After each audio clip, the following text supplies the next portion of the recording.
Hello, നമസ്കാരം. ഇന്ന് വീണ്ടും ഒരു മധുരമാണ് കേട്ടോ.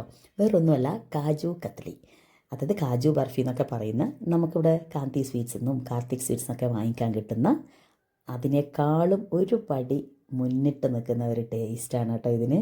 എനിക്ക് ഒരുപാട് ഇഷ്ടപ്പെട്ടു. ഇതിൻ്റെ ടേസ്റ്റിന് ഞാൻ ഗ്യാരണ്ടി. എന്തായാലും ഈ റെസിപ്പി നിങ്ങൾ ട്രൈ ചെയ്യണം കേട്ടോ.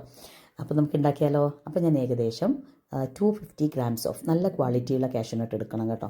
അത് 3 മണിക്കൂർ നേരത്തേക്ക് വെള്ളത്തിൽ കുതിർത്ത് വെച്ചിരുന്നു. അതാണ്. പിന്നെ ഏകദേശം 200 ഗ്രാംസ് ഓഫ് നമ്മുടെ ഷുഗർ, നോർമൽ ഷുഗറാണ് എടുത്തിരിക്കുന്നത്. അത് ഇതിലോട്ട് ചേർത്ത് ഒരല്പം വെള്ളം, ഒരു 2-3 ടേബിൾ സ്പൂൺ വെള്ളം മാത്രമേ ആവശ്യമുള്ളൂ. ഇതുപോലെ നല്ല ഫൈൻ പേസ്റ്റായിട്ട് നമ്മൾ അരച്ചെടുക്കണം കേട്ടോ. ചില ആൾക്കാർ ഇതിനെയൊക്കെ പാലിലൊക്കെ കുതിർത്ത് ചെയ്യുന്നത് ഞാൻ ശ്രദ്ധിച്ചിട്ടുണ്ട്. ഇങ്ങനെ നല്ല രീതിയിൽ പേസ്റ്റാക്കിയിരിക്കുന്ന നമ്മളെ ഈ കാഷ്യൂനട്ട് അതുപോലെ തന്നെ ഷുഗർ മിക്സ് നമ്മുടെ നല്ല ചുവട് കട്ടിയുള്ള ഒരു പാത്രം, നോൺ സ്റ്റിക്ക് ആണെങ്കിൽ വളരെ എളുപ്പമാണ് കേട്ടോ. അങ്ങനെ ഇതിലോട്ടേക്ക് ട്രാൻസ്ഫർ ചെയ്തു. ഇനി എന്താണ്, ഇതിനെ നന്നായിട്ടൊന്ന് ഇളക്കി കൊടുക്കണം. ഏകദേശം ഇതിൻ്റെ ഒരു കൺസിസ്റ്റൻസി നോക്കിയേ, ഇത് കുറച്ചൊരു ലൂസാവുന്നത് പോലെ തോന്നും കേട്ടോ നമ്മൾ കുക്ക് ചെയ്യുന്ന ഇനീഷ്യൽ സ്റ്റേജിൽ. പിന്നെ ഇത് കട്ടിയായിക്കോളും. അങ്ങനെ ഒരു ആദ്യമൊക്കെ ഈ ഒരു രീതിയിൽ വരുവാണെങ്കിലും കുറച്ച് കഴിയുമ്പോൾ ഈ പാനിലോട്ട് കുറച്ച് നന്നായിട്ടൊന്ന് ഒട്ടിപ്പിടിക്കുന്ന ഒരു ഫീല് വരും. അപ്പോൾ നമ്മൾ വേറെ ഒന്നും ഇതിനകത്തൊക്കെ ആഡ് ചെയ്യേണ്ട ആവശ്യം വരുന്നില്ല കേട്ടോ. ബട്ടറാണെങ്കിലും നെയ്യാണെങ്കിലും ഒന്നും ആഡ് ചെയ്യേണ്ട. ഇതുപോലെ കണ്ടില്ലേ, കുറച്ചുകൂടി ഒന്ന് കുക്കായിട്ട് വരുന്ന ആ ഒരിത്. മാത്രമല്ല, ഒരു കാര്യം മാത്രം ശ്രദ്ധിക്കണം, നമ്മളിതിനെ ഇളക്കിക്കൊണ്ടേയിരിക്കണം കേട്ടോ. ഇല്ലെങ്കിൽ ഒരു പക്ഷേ ഇതിന് എന്താ പറയുക, ഒരു കരിയുന്ന പോലത്തെ ഒരു ഫീല് വരും. അപ്പോൾ കാഷ്യൂനട്ടല്ലേ, അത് നമുക്ക് ഊഹിക്കാൻ പറ്റുന്നതല്ലേ ഉള്ളൂ. അപ്പോൾ ഇത് കണ്ടില്ലേ, ഒരു ഒട്ടിപ്പിടിക്കുന്ന ഒരു പരുവത്തിലോട്ട് ഇതായിട്ടുണ്ട് കേട്ടോ. അപ്പോൾ നമ്മൾ എന്ത് ചെയ്യണം, ഇതിൻ്റെ പാകം മനസ്സിലാക്കുന്നത് എന്താണെന്ന് വെച്ച് കഴിഞ്ഞാൽ, ഒരല്പം എടുത്തിട്ട് ഒരു പാനിലോട്ട് ഒരു പാത്രത്തിലോട്ട് മാറ്റുക. എന്നിട്ട് അത് തണുത്തതിന് ശേഷം കൈകൊണ്ടൊന്ന് നമുക്ക് ഉരുട്ടിയെടുക്കാൻ പറ്റുന്നുണ്ടോ എന്ന് നോക്കിയാൽ മതി. അപ്പോൾ അങ്ങനെ ആയിക്കഴിഞ്ഞാൽ അത് നല്ല പാകമായി എന്ന് മനസ്സിലാക്കണം കേട്ടോ. ഇതിപ്പോൾ നോൺ സ്റ്റിക്ക് ആയതുകൊണ്ട് തന്നെ നമുക്ക് കുറച്ചുകൂടി ഇതിനകത്ത് വിടുവിച്ചെടുക്കാനൊക്കെ വളരെ എളുപ്പമാണ് കേട്ടോ.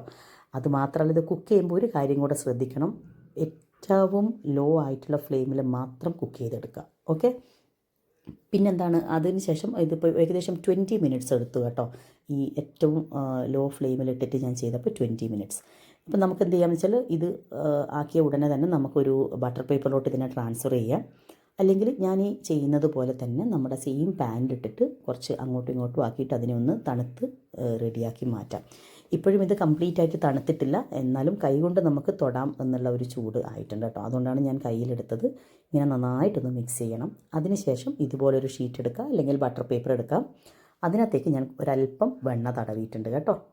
അതിന് ഇതുപോലെ തന്നെ നമുക്കൊരു റോളിംഗ് പിന്ന് വെച്ച് ഇതുപോലെ നമ്മളത് തിന്നായിട്ട് ഒരു ഷീറ്റ് പോലെ രീതിയിൽ നമ്മളതിനെ പരത്തിയെടുത്താൽ മതി. നമ്മൾ സാധാരണ കാജു കത്ലി എന്ന് പറയുന്ന അത്ര തിക്കായിട്ടുള്ളൊരു കാര്യമല്ലല്ലോ. അപ്പോൾ അതുപോലെ അതിനെ ഇതുപോലെ ഒന്ന് പരത്തിയെടുക്കണം. ഇനി നമുക്ക് കുറച്ചുകൂടെ ഒരു ഭംഗി കൂട്ടാൻ വേണ്ടിയിട്ട് നമുക്കിതിൻ്റെ മേലെ സിൽവർ ഫോയിൽ ഒട്ടിച്ച് കൊടുക്കാം. പക്ഷേ അത് സിൽവർ ഫോയിലൊക്കെ നമ്മൾ അതിൻ്റെ ക്വാളിറ്റിയൊക്കെ ഉറപ്പ് വരുത്തണം. നമുക്ക് അതിൻ്റെ ഒന്നും ആവശ്യമില്ല, നമുക്ക് കഴിക്കാനുള്ളതല്ലേ അല്ലേ. അപ്പോൾ അതുകൊണ്ട് ഞാൻ അങ്ങനെയൊന്നും ചെയ്തിട്ടില്ല. ഇതുപോലെ കട്ട് ചെയ്ത് ഇതിനകത്ത് പീസസൊക്കെ മാറ്റിയില്ലേ, അപ്പോൾ അതിനൊക്കെ ഞാൻ ചെറിയ ചെറിയ ഉരുളകളാക്കിയിട്ടുണ്ട്. നോക്കിയേ, എന്ത് എളുപ്പമാണല്ലേ. 2 ഇൻഗ്രീഡിയൻസ് മാത്രം വെച്ചിട്ടാണ് നമ്മൾ ഇത്രയും ടേസ്റ്റി ആയിട്ടുള്ള കാജു കത്ലി ഉണ്ടാക്കിയിരിക്കുന്നത്. അപ്പോഴെങ്ങനെയാണ്, ഉണ്ടാക്കി നോക്കുമല്ലേ, നിങ്ങൾക്ക് എന്തായാലും ഇഷ്ടപ്പെടും. മസ്റ്റ് ട്രൈ ആണ്, വളരെ എളുപ്പമല്ലേ ഉണ്ടാക്കാൻ. അപ്പോൾ ഉണ്ടാക്കിയിട്ട് അഭിപ്രായങ്ങളൊക്കെ കമൻറ്റ് ബോക്സിലിടണം. ഇനി നിങ്ങൾ സബ്സ്ക്രൈബ് ചെയ്യാതെയാണ് എൻ്റെ വീഡിയോ കാണുന്നുണ്ടെങ്കിൽ ഒന്ന് സബ്സ്ക്രൈബ് ചെയ്താൽ I will be very happy. അപ്പോൾ ഇങ്ങനെയുള്ള റെസിപ്പീസൊക്കെ അപ്ലോഡ് ചെയ്യുമ്പോൾ നിങ്ങൾക്ക് കാണാൻ പറ്റും. So see you in the next video. Thank